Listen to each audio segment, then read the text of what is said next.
Hello, I'm Luis from the Houston Public Library, and I'm here to talk to you about video games. This time, however, we're not going to talk about a video game console.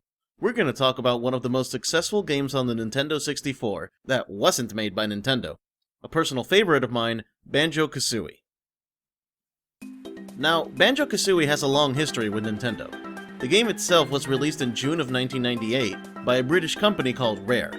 However, Rare and Nintendo have been partners since around 1994, and for a while, Rare was considered one of Nintendo's key developers. The company had been developing technologies that could be used to render 3D models onto Super Nintendo games. Basically, make 3D characters in a 2D console. This process was known as advanced computer modeling, and it impressed Nintendo so much that they ended up buying a 25% stake in the company, which gradually increased to 49%. The advanced computer modeling process was put to use in Donkey Kong Country to make the characters look more three-dimensional. The game ended up becoming the third best-selling game on the Super Nintendo, cementing Rare's place as one of the best developers at the time. However, this technology was also being used for another game that Rare was working on, something codenamed Project Dream.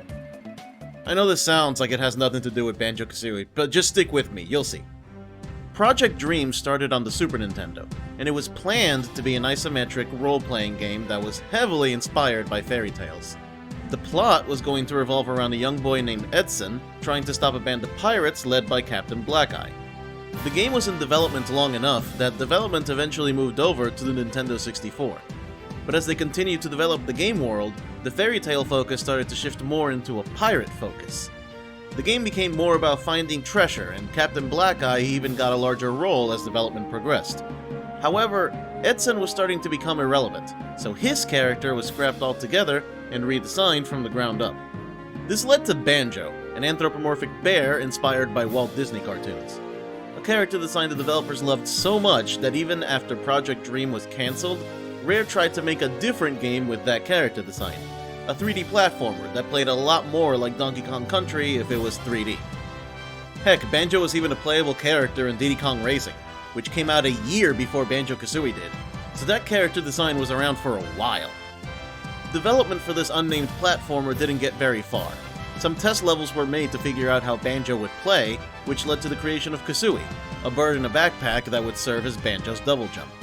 However, everything changed when Rare got an early look at Super Mario 64. Rare designer Greg Mayles was quoted as saying, "That's going to be the future of what 3D games are going to look like." With many in the company sharing that same sentiment.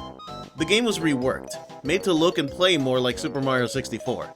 Some aspects of what they saw in Super Mario 64 were designed differently, like the ability to collect more than one star in a world. But for the most part, this was what eventually became Banjo-Kazooie. The game sold almost 2 million copies in the US, and it became the 10th best-selling game on the Nintendo 64. It even received 2 awards from the Academy of Interactive Arts and Sciences in 1999, one for Console Action Game of the Year, and one for Outstanding Achievement in Arts and Graphics. The game's influence can even be felt today, with games like Super Mario Odyssey and Yooka-Laylee adopting a lot of the same design principles as Banjo-Kazooie. Banjo and Kazooie themselves are also available in Super Smash Bros. Ultimate as downloadable fighters, making them the first non-Japanese video game character in Smash to come from a non-Nintendo game. A rare distinction if there ever was one. Anyway, thank you for listening to some fun facts. If you guys liked this video, please feel free to let us know. We hope to see you soon!